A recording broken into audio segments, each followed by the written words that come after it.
A car ought to walk. I pray this devil die and get every evil thing the Lord got to give. And listen, I know you look at us in the state we in right now. Come here, SHALAM. Come here, SHALAM. I know you look at us in the state we in right now. Black people on drugs, and we suffering and dying. And I know it seems like you can do whatever you want to this people. I know it seems like this, but the time for glorifying yourself is soon at an end.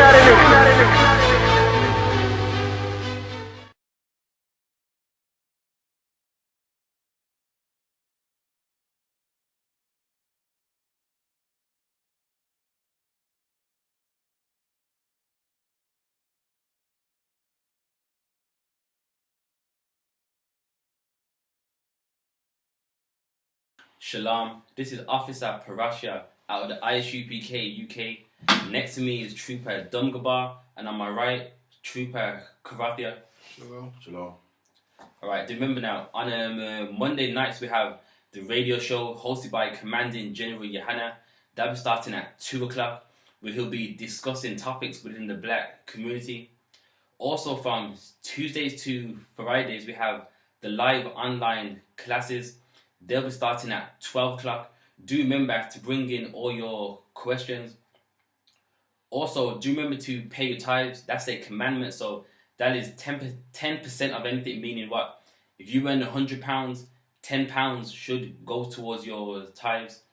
Also, we have classes at the Young People's Alliance. Wednesdays at 6 o'clock. Saturdays at 9 o'clock. So now we're going to get into today's topic.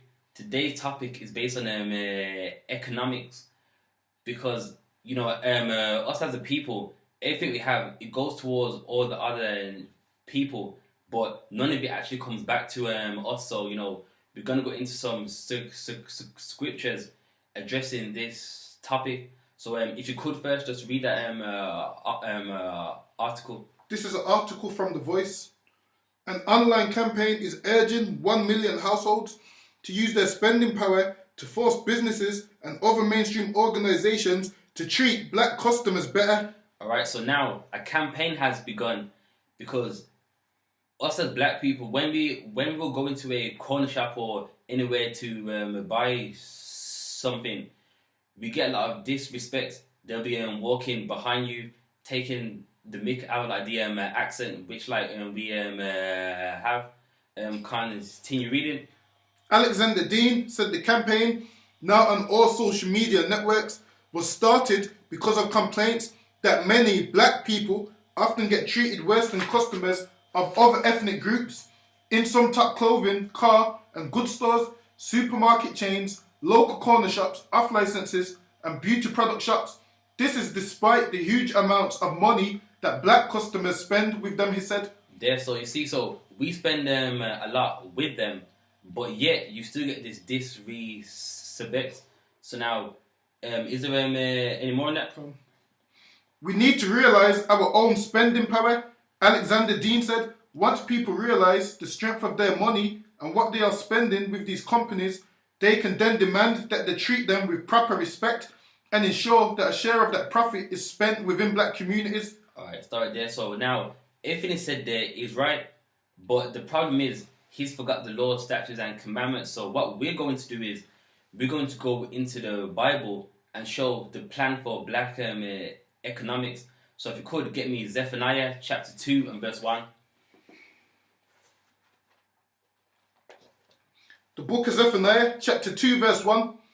Gather yourselves together, yea, gather together, O nation not desired. So that's the first step. We have to gather together, because right now, us as a people, we're divided. Some of us, because we follow different religions, we don't want to talk to one another.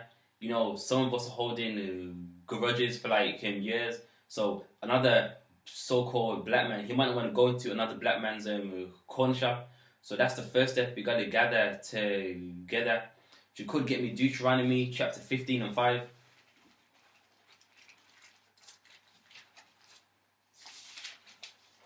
Deuteronomy chapter 15 verse 5. Only if thou carefully hearken unto the voice of thy Lord, to observe to do all these commandments which I command thee this day. Alright, so that's one step. First off, you must be following these commandments. If you want economics within the so-called black community, we must come back to these laws, statutes, and these commandments. Continue reading. Verse 6, For the Lord thy God blesseth thee, as he promised thee, and thou shalt lend unto many nations, but thou shalt not borrow. There, so if we was to follow these commandments, we will be lending unto them, and basically we wouldn't have to borrow anything off them as well. So it's very important to come to these commandments, because the reason why we're always going to them is because we're not following these commandments, and we don't have any brotherhood. Continue reading. And thou shalt reign over many nations, but they shall not reign over thee. And see there, we shall reign over them, and they shall not reign above us. So meaning what? If we was to keep these commandments, they would be coming to us. We would have, we never know how far it can go, but we would probably have our own banks, and they'll be coming onto us. Continue reading. Verse 7, If there be among you a poor man of one of thy brethren within any of thy gates in thy land, which the Lord thy God giveth thee, thou shalt not harden thine heart, nor shut thine hand from the poor brother. And that's another step of economics. One thing we have in the black community, we only care about us. And with the man that's next to you, well, he has to get, basically he's all by himself, and that's wrong according to the scriptures. If there's someone poor amongst us from one of our brethren, so it's one of us, ain't no white man, Chinese, or somebody else. We must look after that man too.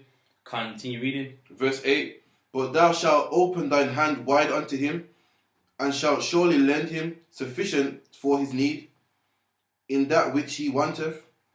Verse 9, Beware that there be not a thought in thy wicked heart, saying, The 7th year, the year of release is at hand. With that part, it's going to something else, but basically, if there's any poor amongst us, we will basically look after that man too. Alright, let's get the next scripture. Let's get Deuteronomy chapter 23 and verse 19. Deuteronomy chapter 23 verse 19. Thou shalt not lend upon usury to thy brother. Alright, now stop. That word usury, it means interest. So meaning what? If I give you £20, then basically in return I get like £100. According to the Bible, us amongst one another, we can't do something like that. Continue reading. Thou shalt not lend upon usury to thy brother, usury of money, usury of victuals, usury of anything that is lent upon usury. Unto a stranger thou mayest lend upon usury. Unto a what? Unto a stranger thou mayest lend upon usury. So unto a stranger we can. So amongst us, we would have that brotherhood to know that it's wrong to do it to him, but to someone else you can. Because when you go into their corner shops, they're doing that to you. Half of the things that you buy, they've probably got them from a warehouse, not even as much as you're paying them. So they're doing it to us, and according to that scripture we just read, there ain't anything wrong with that. For us to build up our own economy, if basically we do that, we have we will have a lot, and we can divide it amongst one another. Continue reading.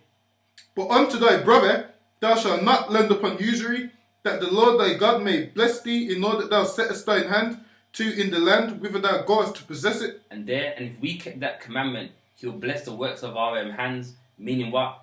Anything that you want to do, any occupation that you have in mind, the Most High, he will bless that. Let's get the last one. Let's get Deuteronomy chapter 28 and verse 1. Deuteronomy 28 and 1. And it shall come to pass, if thou shalt hearken diligently unto the voice of the Lord thy God, to observe and to do all his commandments, which I command thee this day, that the Lord thy God will set thee on high above all nations of the earth. So again, it comes back to us following his laws, statutes, and commandments. We will be high above all people. Skip to verse 12. Verse 12. And the Lord shall open unto thee his good treasure, the heaven to give the rain upon the land in his season, and to bless all the work of thine hand. And thou shalt lend unto many nations. And thou shalt be what? And thou shalt lend unto many nations. Yeah, so you will be lending unto them. Continue reading. And thou shalt not borrow. And we wouldn't have to get anything off them. So us coming back to these commandments, it's a very wise thing. If you got any plan for any other economics and you ain't including this Bible, it's not going to work. Continue reading. Verse 13. And the Lord shall make thee the head and not the tail, and thou shalt be above only, and thou shalt not be beneath. There. So if we come back to these commandments, we're gonna be the head, meaning what? Above everyone else. We're gonna be reigning. You know what I mean? Like right now we're the tail. We're going into shop. They're watching us. You know, taking the mick out of the accents that like we have, and you know, the reason why that happened is because we've stepped away from these laws, statutes, and commandments. Is there any more in that? And thou shalt not be beneath, if thou hearken unto the commandment of the Lord thy God, which I command thee this day to observe, to do them. You see right there. So that's letting us know that if we keep these commandments, then basically with all of our economics, it will be worked out. But you know, since a lot of us are into Christianity and every other garbage religion on this earth, that's the reason why there ain't no economics. We're gonna go to everybody else to buy something, and they don't come onto us. So that ends this class. But do remember, we have the radio show hosted by Commanding General Yahanna. We have the online classes, and do remember to pay your tithes. And also in Birmingham, we have classes too at the Young People's Alliance. So this is Officer Parasha. Next to me, Trooper Dum Gabar and Trooper Karathia, and we say Shalom. Shalom. When days I work hard on the job, till I come cross y'all, still like I'm a criminal. Crime and get caught, it could be your first charge. Like, man, you ain't getting the minimum. It gon' dip, squat, 5 mile run, push, pull, sit on, goddamn, strong. Looking at my baby, trying to keep them doing wrong. It's too long before they grown, I can't leave them on their own. They killed Day like he had a 30-day case. The news covering up the story, but they say it took me back to the time we lost Otis. Pretending these crackers, they gon' tell you something bogus. And I'm thinking like, damn, what you tell the kids? We tried to put up a fight, but did we fail the kids? Cause they really got us looking like no damn good. And why success got to cost my manhood? Hey, black women, y'all got to wait to fork up. Cause some of y'all heavy crackers keep us forked